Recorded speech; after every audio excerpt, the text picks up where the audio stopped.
Good afternoon and welcome to our webinar on the independent contractor rule that was just put out by the U.S. Department of Labor. I am a partner at Brooks Pierce. My name is Elizabeth Troutman, and I am joined by my law partner, Bryan Starrett. And we're going to talk today about how to classify employees versus independent contractors. Before we get started, I do want to make a quick note about our title. Bryan is not responsible for the title of this presentation. I am, and I've already received feedback that it's supposed to be a joke about Facebook, but apparently it dates me, and this isn't how Facebook works anymore. So apologies all around. I tried to insert a little bit of humor because otherwise this is going to be pretty dry. So I am an attorney here in the Greensboro office, and I practice labor and employment law as well as education law. And Bryan Starrett is here as well. Bryan, you want to introduce yourself? Sure. Hi. So glad you could be with us. I'm Bryan Starrett. I'm also a labor and employment attorney here at Brooks Pierce. I also work on general corporate compliance and investigations and litigation matters. And this is an issue we've sort of followed through its evolution over the years, and we're glad to give you the latest turn of it, hot off the presses today. And you can see there pictures of our younger selves. So right in line with our Facebook scene. Just kidding. Okay, so today we're going to cover a little bit of background about what the independent contractor rule is and why it's important to you. Then we're going to dive into the rule itself and go into some detail there. We're going to talk a little bit about some common misconceptions we see in talking to clients about how to classify employees, and then we'll give you some tips on best practices. And while we might give some general tips, it's important for you all to understand that we are not giving legal advice during this presentation. So you cannot really rely on this as legal advice. That's our disclaimer. We're lawyers. We always have to have disclaimers. But you are welcome to call us afterwards and work through particular legal issues. What we're doing today is really more general information about the law. All right. So before we dive into some background information, I also want to note, I'm sure we're all intimately familiar with how Zoom works by now, and the chat function is open. If you have questions as we go through this, please feel free to put those in the chat. We'll keep an eye on those and try to answer those questions as they come up. But it might make sense, just depending on where we are, to hold them to the end, but we will try to make sure we've covered those. So please do feel free to do that.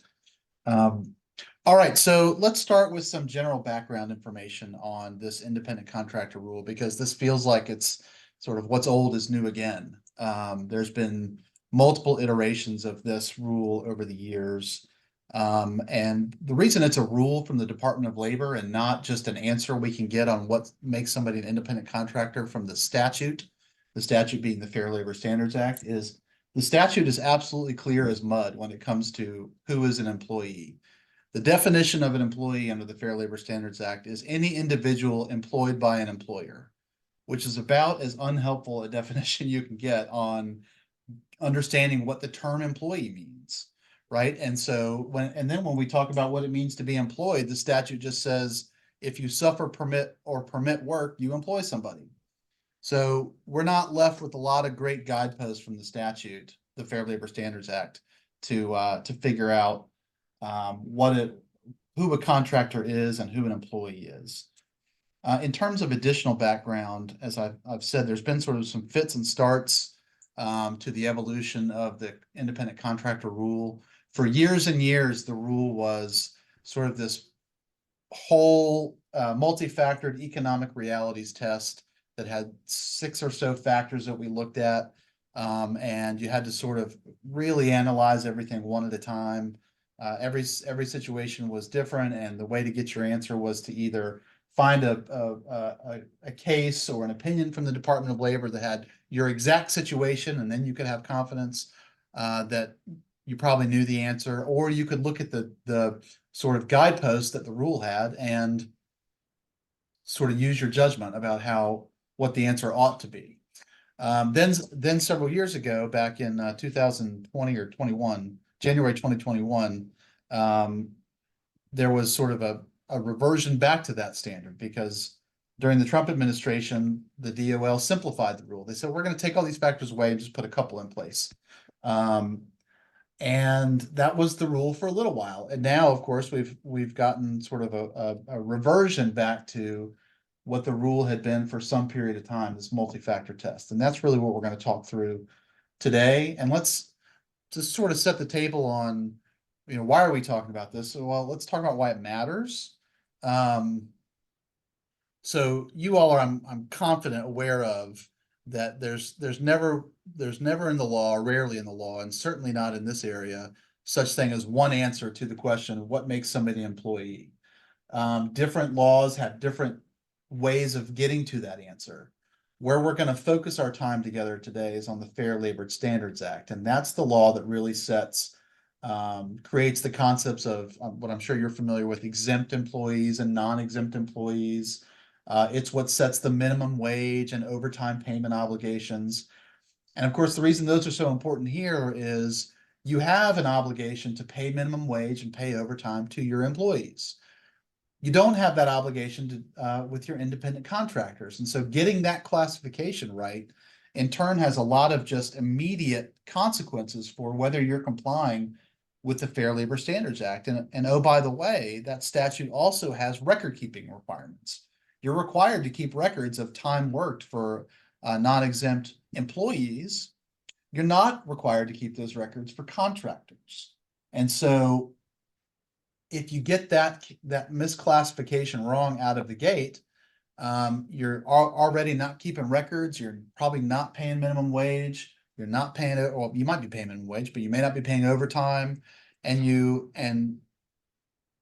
just not set up to be able to prove to the Department of Labor, if they ever come audit you, that you've got the records that back up your payments, because you probably aren't keeping those records. So if you violate the FLSA, what happens? Several things. One, you are likely going to have to pay back pay to your employees, meaning how much they should have been paid if you'd classified them correctly. Probably going to suffer some penalties, fines and penalties on top of that. You're likely going to have to, or potentially going to have to pay liquidated damages. Liquidated damages is essentially double damages. So if you've misclassified someone as an independent contractor and they're actually an employee, and you've underpaid them as a result, let's say $5,000 over the course of a year, you're going to owe them at least 10, because it's going to be back pay plus double damages. Except we're going to look back 2 years, because the Fair Labor Standards Act has a 2-year look back. And so a 2-year statute of limitations, meaning looking backwards, we're going to look back 2 years for all the payments that should have been made. And those are the ones we're going to focus on as the damages that are owed. Except there's one more ripple. The Fair Labor the Fair Labor Standards Act has a willfulness component to it, which means if you are willfully violating the act, like you really knew better to classify somebody as an employee rather than an independent contractor, and you did it anyway, well, now we're going to say the look back period is 3 years. So there's a lot of real teeth in this statute, not just making people whole, but there's genuine sort of penal or disincentive components to the statute. But that's not the only statute that really is implicated here. There's lots of other, what I would call sort of downstream or ancillary effects of a misclassification. Think about all the things that you have in your business that flow from somebody being an employee versus a contractor. It's not just whether they're subject to minimum wage and overtime. It's whether they get benefits. It's whether they get job protected leave under the FMLA or the ADA. It's whether you're withholding taxes or paying your portion of employee taxes under Social Security or Medicare. All sorts of other laws that are designed to protect employees, but not non-employees or contractors. I-9 compliance, whether you're filling out I-9s appropriately. You're doing that for employees probably, but I hope, but not for independent contractors. Unpaid worker compensation premiums, unpaid unemployment insurance premiums. You can just think of all those things that are keyed off of the concept of these are the things I have to do for my employees, but I don't have to do them for my contractors. And so while the FLSA test of who's a contractor and who's an employee is not exactly the same as, say, what the test is under the FMLA or the ADA or even under the IRS rules, it's pretty close. It's pretty close. And so there's just a lot of ancillary effects that flow from the decision about classification. All right, so that takes us to the new rule. We're just going to talk about where we are now with this new rule. Okay. So on January 9th, 2024, so very recently, the Department of Labor announced its new rule. Now, it had issued some proposed regulations before and received thousands and thousands of comments. And so they've come out with this January 9th. It goes into effect on March 11th, so in 2 weeks. It may be an opportunity, I think, for employers to really be looking at the classification issues and evaluating them under this new test. The way that the DOL has advertised this new rule is that we're returning to this multi-factor test that is, they say, is consistent with the case law interpreting what it means to be an employee under the Fair Labor Standards Act. That's what they say. I mean, I think there are debates about that, but it does track pretty closely with a lot of the case law around defining an employee. Just in case you care about this part, or you did this whole process back in 2021 of looking at your classifications again, this rule is a little bit different than the one that the Trump administration put forward in 2021, which really they termed an economic reality test that focused more on the control the employer has over the employee and the opportunity for making profit of the independent contractor or employee, the worker. And what this test does is it incorporates those two factors as well, but looks at 4 others. So it's a bigger analysis. If you don't take anything else away from this, I think the important thing to kind of come back to when you're looking at a worker and trying to decide whether they are appropriately an employee or an independent contractor is really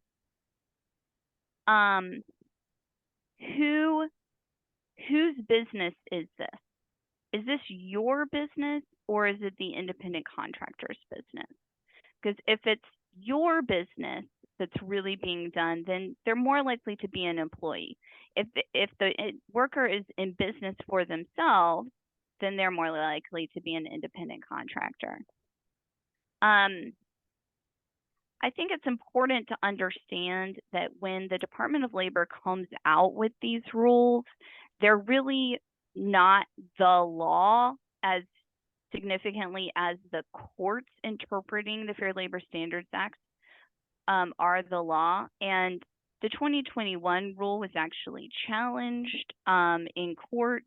That court proceeding is actually still ongoing, and now the plaintiffs in that case have actually moved to amend their complaint.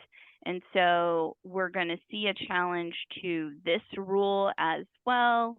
And I think, it's important to understand that these are all kind of gray area things that are circling around the question of classification. But if you look at these factors carefully and you get legal advice about it, you're more likely to classify people correctly. And so kind of use these rules as a guidepost as you move forward. Okay, so now let's dive into the rule itself. So as I said, it's a totality of circumstances test. That means we're looking at all 6 factors. I'm going to go over what those factors are next, and we're going to go into depth about them. But one factor is not more important then other factors. And you've got to look at all of them. And that's what the Department of Labor says they will do when they're classified correctly. But again, this is the worker economically dependent on you, the employer, or are they in business for themselves? That's really the question. And we're going to look at 6 different ways to make that determination. So, 6 factors. The opportunity for profit or loss. And this is one of the factors that was in the 2020 rule. It's one of the 2. Who's got the opportunity for profit or loss? Is it the worker or you, the employer? The investments that are made in the worker in terms of training and equipment and things like that. The degree of permanence of the work relationship. A permanent relationship is more likely to be an employee who's always working for you, not a contractor who's brought in to do something specific. The nature and degree of control over the worker is really important, and this is one of the ones that was in the 2021 rule as well. How much control are you, the employer, exercising over the worker? Number 5 is how integral is the work the worker is doing to your organization? Is this the heart of what you do? If so, then the people who are doing it are more likely to be employees. And then finally, the special skills and initiative required. If you think about, for example, we as lawyers are independent contractors. When we come and work with a client, we have a specific skill. We're coming in to address a specific issue, and we're not just part and parcel of what you all do every single day. So let's dive into the factors one by one. Elizabeth, I'm gonna dive into the first few in just a moment. Let me just pause and note there's one question in the chat about whether slides will be available. Forgive me, I should have mentioned that at the top. Yes, in the next no later than 3 business days from now, we will send PDF copies of the slides out to everybody who's here. I also wanted to mention, related to why this matters, it's sort of interesting, right, that we're having this conversation again about the rule of independent contractors. Like we just had this a few years ago. Why are we doing it again? Well, there's a change in administration. There's a change in thinking about what the rule ought to look like. But I actually think there's maybe something else going on here, and it's that the relationship, for better or worse, the current thinking at the federal level seems to be they're going to shine a bright light on instances where the government perceives that companies are taking advantage of individuals, whether they're consumers or employees or workers or contractors. And one thing that really kind of crystallized that in my mind is I saw about just less than 2 weeks ago, one of the FTC, the Federal Trade Commission commissioners issued a really interesting statement. And then the FTC is charged with enforcing competition laws and unfair competition laws in the United States. And so think of that agency, one is suing companies who do really unfair things or try to put together mergers that look like they're going to be too monopolistic in nature, for example. And what's so interesting is this commissioner came out and said, we, the FTC, might start going after companies for on an unfair business practice basis if they are misclassifying their workers. I went, wow. Well, that's the Department of Labor's job, is to go after people who misclassify, and the IRS's job. And now we've got somebody at the FTC saying they're interested in that issue too. And so I say all that just to say it sort of seems to us like, both directly from the Department of Labor and indirectly from other agencies, that this is an issue that's just getting a lot of attention. And so for that reason, it seems like the stakes of this issue, while always high, are particularly high right now. So let me turn now to the factors. We're going to talk in detail about these factors. So as Elizabeth mentioned, the first factor is the opportunity for profit and loss. This has always been a core factor in the analysis, both in the old rule and in the revised Trump rule. This is really about to what extent an employee, or sorry, a worker, can negotiate, can sort of cut costs on his or her own behalf, or take on work on his or her own behalf to really make more money or make more profit margin. And you think of, for example, if you've got somebody who works for a landscaping company, and they're assigned jobs to go do at corporate sites that are clients of the landscaping company, and they take the assignment and they execute on it, they are likely an employee. I mean, that's at least on this factor. I mean, they're not negotiating rates with the clients. They're not negotiating. They might occasionally negotiate their pay with their company, but that's a pretty limited sort of revenue-based negotiation. They're certainly not expending money or choosing not to expend less money on marketing or advertising. If by contrast, you know, I don't know if you all do. I have a company we use at our home to do landscaping services. It's an individual, but I'm pretty confident that person is my independent contractor. I ask for an outcome, and I let that person, within sort of my reasonable request, decide when they're going to do the work, what equipment they're going to use, what that's going to cost them, how long it's going to take them. I don't really give any other instruction, and that person can make the decision on how to undertake the work in a way that is more profitable. All right, so that's factor one.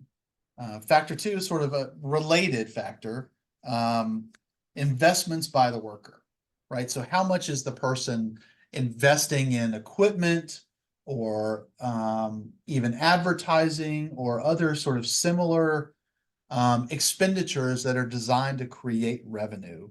An example here might be, let's say, a graphic designer who you might have an in-house graphic designer, or someone you think is a regular graphic designer for your company, who does website work or other you know, print materials or whatever the case may be. And if that person is provided, you know, a computer and the software they need and all those sorts of pieces, that person, that's a factor that definitely weighs in favor of that person being an employee.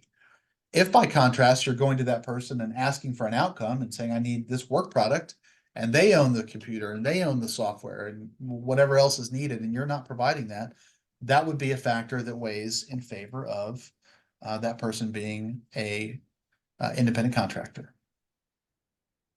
The third factor, and this is, I think you'll see a lot of sort of in the Venn diagram of these factors, you'll see a lot of overlap here. The third factor is the degree of permanence.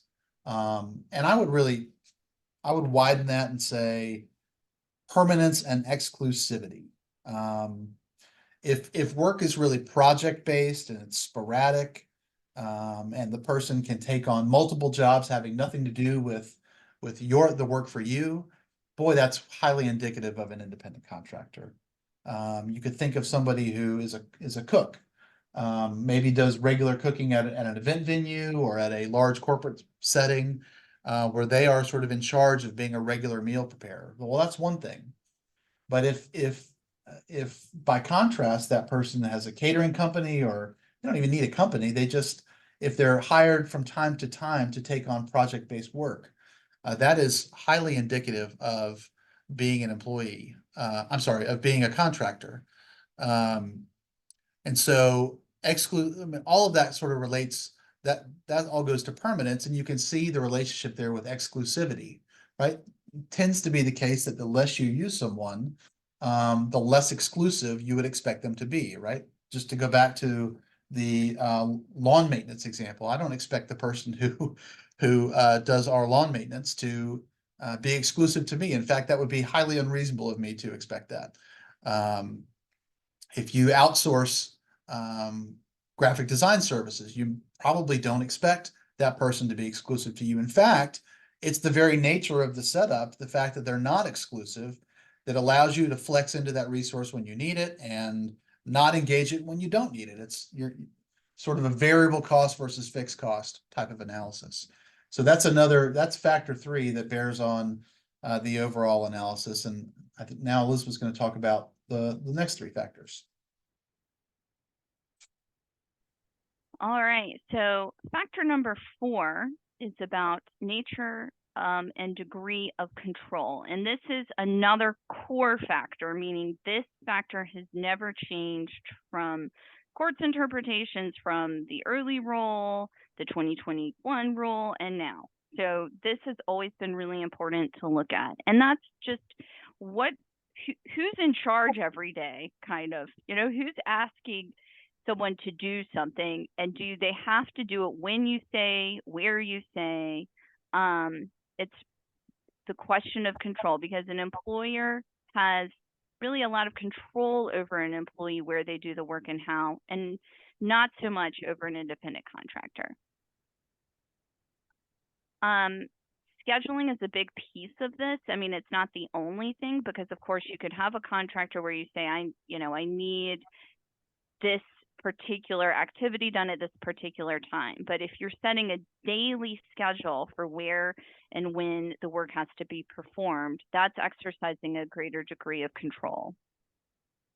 Here too, exclusivity is part of the question. Does the employer limit the employee's ability to work for others? That runs through every interpretation of the Fair Labor Standards Act. If you, the employer, are exercising such control over a worker that they cannot get work elsewhere, that means they're your employee. They really aren't in business for themselves, which kind of gets to the ultimate question.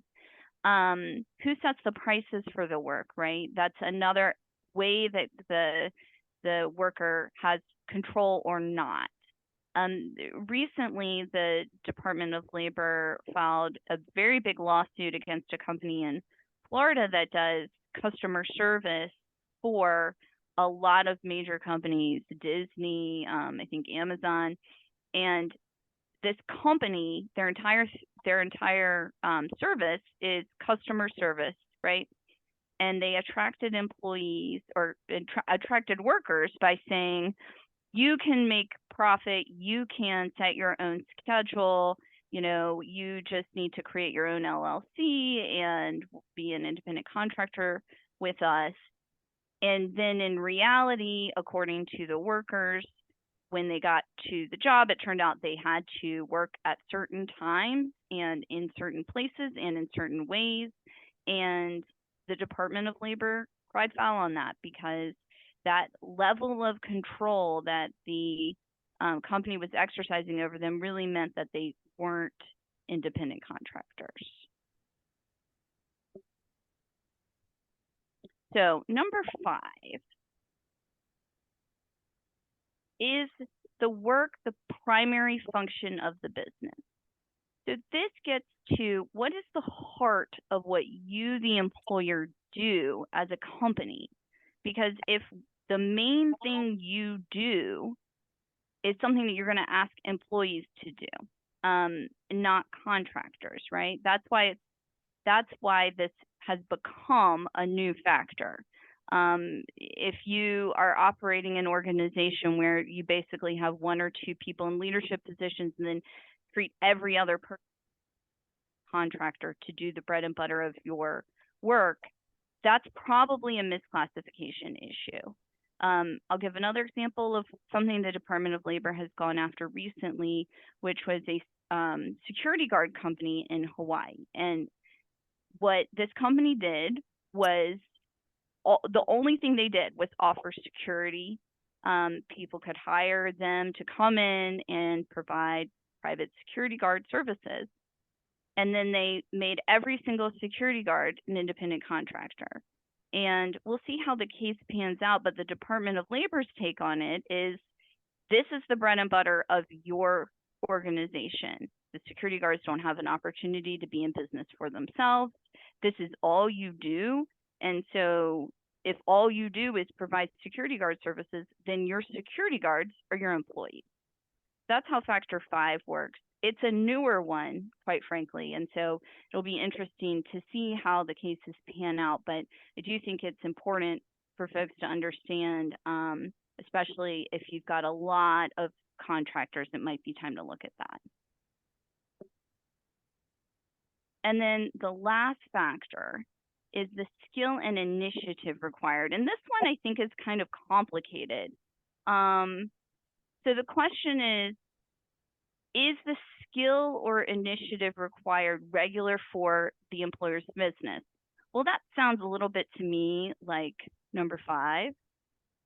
But I think what they're really trying to get at when you read the commentaries on this particular factor is someone being brought in to do something special for the organization? Get the example of legal services coming in to do that specifically, or you have a specific project that you need assistance with, you need a consultant to come in and do. And it's not going to, kind of goes into the permanence question. This isn't permanently part of your organization, but you do need this for a time being. And these contractors have specialized skills. That's where this gets into it. The example I kind of think of for this is the Department of Labor went after an agency that provided nurses to hospitals because the agency tried to say that the nurses had special skills. Well, they do have special skills, but they're not special to the hospital. The hospital always has to have nurses, right? That's not the same thing as they've got a specialized skill or that's going to be addressing a particular initiative. So all of these factors end up coming together. You can see how one is certainly not going to be determinative of your classification, and you're going to have to work through all of them to make a decision about how to classify someone appropriately. All right, so now let's talk about some common misconceptions, and this is a great opportunity. There's a question that's coming in the chat, and this is going to be a great opportunity to cover that. So some common issues that we see, employees sort of have a misunderstanding of how the classification question works. Sometimes we hear, well, those people were only temporary workers for me, either because they're seasonal or there's something else about the nature of the work or the relationship or the business that has some seasonality or just temporary project nature to it. So those people aren't really employees. That is wrong. That is wrong. Duration is not really you didn't hear us talk about duration of relationship anywhere in those 6 factors. In fact, as you all I'm sure know, every employment relationship, unless there's some sort of specific contract for a term, is an employment relationship at will, which means its duration could end at any moment. So just because somebody is considered temporary, even on the front end of the relationship, doesn't mean that makes them a contractor and not an employee. You still have to look at the 6 factors. And Bryan, can I add to that? Because I do Sure. think that there's a question of permanence is going to make them more likely to be an employee. And sometimes like the special projects are clearly temporary and that weighs in favor of being an independent contractor. But the temporary status in and of itself is not going to get you out of the whole question. That's why you have to look at all the factors. It's a great clarification. Thank you, Elizabeth. Another thing we hear, this is a little bit counterintuitive, but we hear it sometimes, for example, in the education space. Well, my employees have contracts, so I've contracted with them and that makes them contractors. No. Take a teacher, for example. If a teacher has a contract, that doesn't mean the teacher is a independent contractor just because they have a contract. What they have is an employment contract. That the document itself doesn't make them an employee. It's the nature of the relationship that makes them an employee. And so we're going to talk about some other misconceptions that fold into that in just a moment. But that's a counterintuitive, but not uncommon misconception we hear. And then we hear about staffing agencies a lot, and this is going to go to the question that's in the chat. You all may use, and this also relates to temporary employees, right? You're looking to flex into some resources.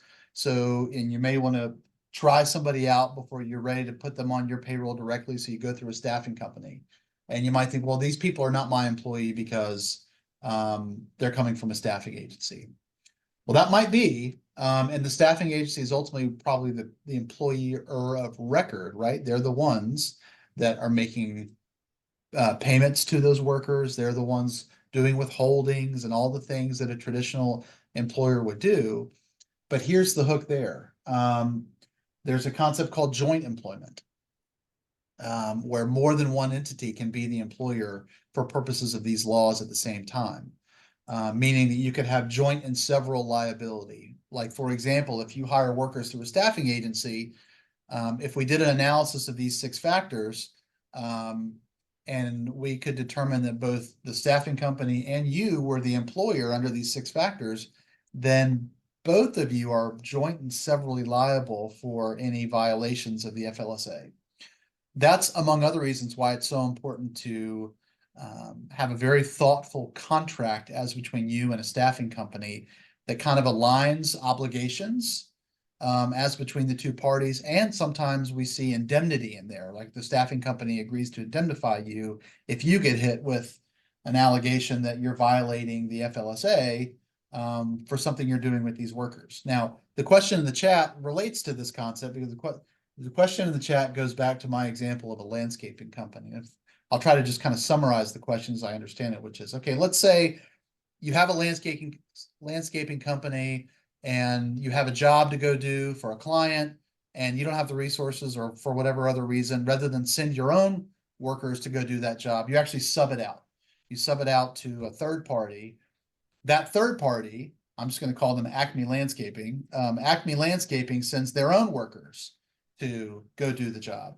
And does it matter if Acme calls those workers for themselves, for Acme, employees or independent contractors? Well, I'm going to give you one of the most frustrating answers that lawyers give, and the answer is it depends.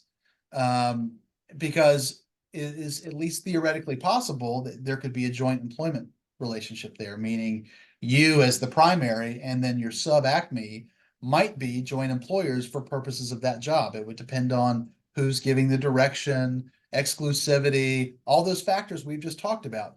I kind of think it would be unlikely you've got a joint employment situation there, but I think part of that, how to deal with that risk, is related to what I was just talking about with the staffing company. It matters very much. You've got to understand how Acme in that hypothetical is treating those people, and you've also got to understand what's in the contract between you and any subcontractor like Acme in that situation. That's the best way to manage that type of risk. Some other misconceptions. This top bullet here is the most important. Elizabeth told you one thing you ought to remember from this presentation. I'm going to tell you this is the other main one. You cannot agree with an individual that they will be a contractor instead of an employee. Individuals are not allowed to waive their rights under the FLSA. That law is designed to sort of just create absolute fixed guardrails on what it means to be an employee.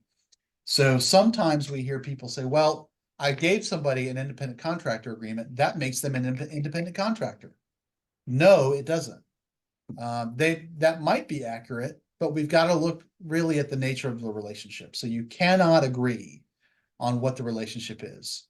You have to look at the factors. And then the last misconception is that one factor, sometimes people think, well, there's no opportunity for profit and loss. That means they're an employee. Maybe. I would strongly discourage you from thinking about these factors as one factor alone winning the day. You know, if one factor is incredibly clear and goes one direction, but several other factors pretty strongly go the other direction, I don't think you can rely on the one. And I would certainly advise against a myopic approach in that way. So those are some common misconceptions. So let's sort of turn that on its head and talk now about what do we do with all this, Elizabeth? What are the sort of best practices given where we are? Sure. And one word I like to come back to is the word independent. You know, is this person independent or not? And one practice we see a lot that I'd like to advise against as a general matter is, well, I want to hire Susie to be an independent contractor, and she wants to do it this way.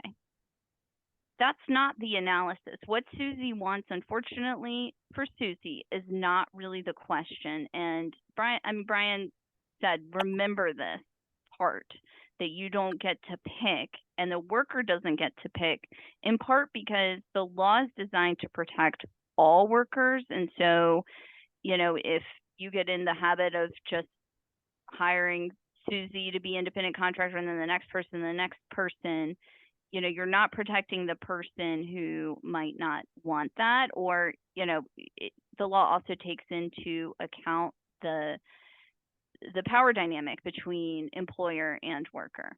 So that's just a side. But the first thing is you just look at your organization and look at the role. Job descriptions are really, I think, helpful in this way. Think about what you want the person to do and for how long and how that's going to integrate into your organization or not. And map that out as opposed to just kind of hiring people willy-nilly. Like, think carefully about what they're going to do on the front end, because it is much easier to classify someone properly at the beginning than to change their classification and raise a red flag that perhaps they were misclassified for some period of time. The other issue I think is really cultural, which is establishing that there are lines between who are your contractors and who are your employees.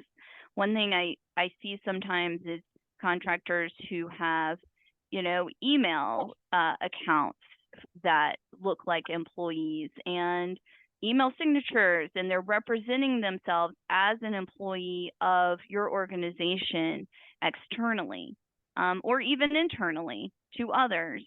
And while that's not one of the 6 factors, it starts that creep into who's in a, who is really independent here. Because if they're independent, they shouldn't have your organization's name in their signature, and they shouldn't be representing externally that they are an employee of yours. So just kind of creating that culture. The other thing is around supervision. We see sometimes hiring, an employer will try to hire an independent contractor to supervise a group of employees.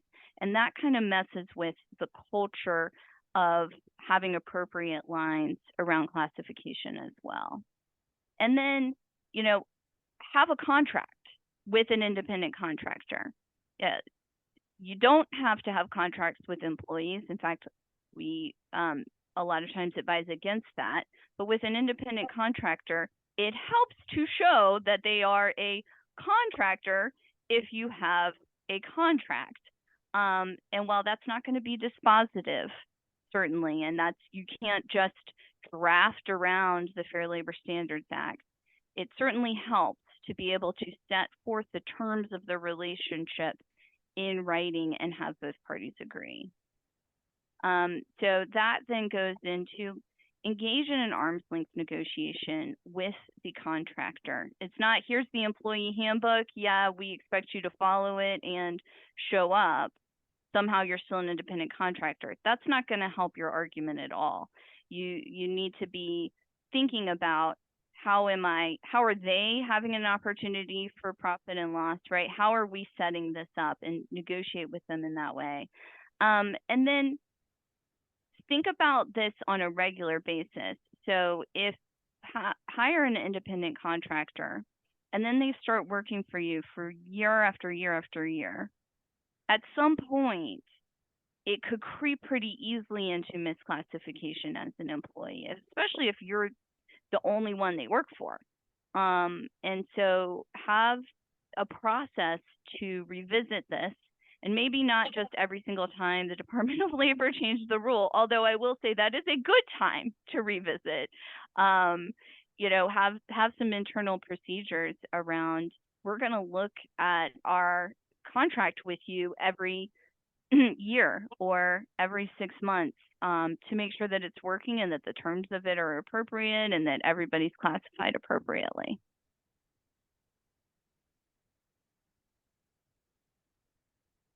All right. So misclassification problems today. I think Elizabeth put her finger right on it, that what we always encourage folks to do, and it's one of those things that's on your to-do list and it's hard to get to, but it's looking at those job descriptions and it's refreshing them and making sure they align with what's actually the case and using those as sort of the North Star for what the classification ought to be. Now, again, that presumes that the job description is accurate, right? It presumes that it appropriately represents what's actually being done. And that's really why looking at those is so important. I do want to address, in terms of questions, another question has come in that's going to be a little bit outside the scope of what we're talking about, but I'll make some comment to it. And the question is essentially, if I'm running a business, a competitive business in which I'm properly classifying people as employees, but it's common in my industry for my competitors to misclassify um, comparable workers as independent contractors, at least as I understand the question. What do I do about that? And I guess premised in that question is that there's essentially more cost associated with having people as employees than as contractors, and I get that. All I know to say there is that I would say that this classification issue, while always relevant, is coming to the fore. And if you're in an industry like maybe landscaping, I think that's an industry that is rife for attention from the Department of Labor, and you'll be doing yourself a good service to keep doing what you're doing from a compliance perspective. I can't tell you that that may not be the most satisfying answer from a cost management perspective, but we can advise you what the law is. I'm not sure we can advise you on how to make sure people who aren't following the law start following it, other than I think they're more likely than ever to get some attention. I don't know if Elizabeth, you have anything else to add to that? That is ultimately why the Federal Trade Commission is saying they're going to get involved, right? Is to say that people who are breaking the law aren't creating fair competition, and so that's a problem, and so therefore they're trying to protect the companies that are following the law. We'll see how successful they are, and if they have that authority eventually. But I think that's why this has become such a focus in many ways. Elizabeth, another question that's come in that I'll maybe let you take the first shot at is this new focus on classification more federal or at the state level? Well, right now we're focused on the federal rule. There are some states that have much more significant restrictions and have gone after this issue more. I heard tell that North Carolina Department of Labor was going to go after classification issues more, but I actually have not seen that happen in my practice.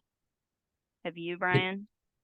No, but I'll say, I mean, I will add to that to say, North Carolina is a state that on a lot of labor related issues kind of just borrows from the federal rules. We don't have a lot of our own standalone rules. Many times the federal government, minimum wage is a good example here, right? Now, our minimum wage in North Carolina, we just have this law that points to the federal law and says, whatever the feds say, that's what it is here too.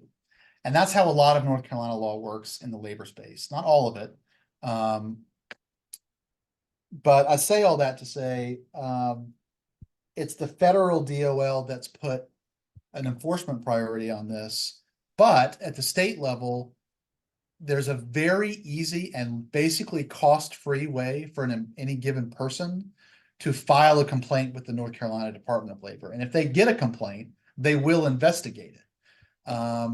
I say all that just to say, I think this is a federal priority, but if the state, as this issue gets sort of more attention out in sort of in the general awareness of the public and the working public, it is entirely possible that individuals think that who think they've been aggrieved will figure out that they can, for literally in 5 minutes, file a complaint with the State Department of Labor, and that will trigger some headache for you. And Another it is question. a big issue in California. And I do think that if you've got employees in other states, you need to seek legal advice about what the rule is, because we are just talking about the federal rule today. Here's Sorry, another here's a very interesting question from David. Agree or disagree? If you classify a worker as an employee, you are rarely / never wrong.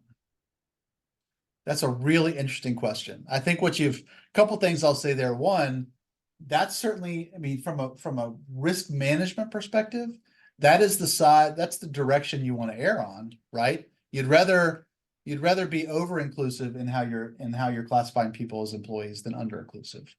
The other thing I'll say, and I'm glad you raised this question because I meant to say this earlier, and it's the question of who's got the burden, right? Who gets to decide if you're right or not? A good analogy here would be like, if you're watching a football game or a basketball game and there's an instant replay where the refs go to review it. How wrong does the call on the field or on the court have to be? And often the standard is there has to be indisputable video evidence that the original call was wrong to overturn it.